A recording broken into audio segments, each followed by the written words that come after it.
Robert, being Robert, he was a person, he liked to help people. He was a kind soul, and he decided he was going to leave Monsanto and go into the RUC. So Robert went off in 1972, and Robert trained in Enniskillen, then was stationed in Glenravel Street in North Belfast.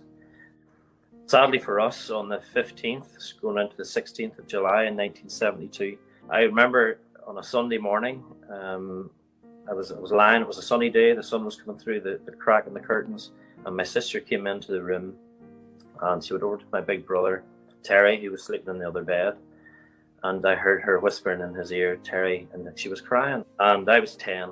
As soon as I heard the words, "It's Robert, he's been shot," it was awful, and the tears flowed, and it was an emotional, absolute roller coaster and nightmare from then on.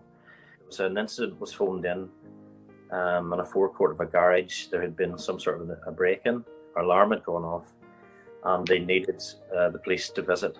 Now, if you think about that one thing on its own, those guys were going out not to visit any harm in anybody. They were going out to help people in a nationalist area, and Robert volunteered. He was off duty. He volunteered to get into that police car, and he was in the back seat. So they went to the place where the alleged incident had happened, and there was an ambush set up there. And when Robert's patrol car came past, he opened up, and Robert was sitting in the middle of the back seat, and he was shot. He went unconscious, and he didn't regain consciousness, and that was it. He passed away. As a 10-year-old in the town, I can remember shortly after the incident happened, we had to get extra security on our house because some people took it upon themselves to come and shout obscenities.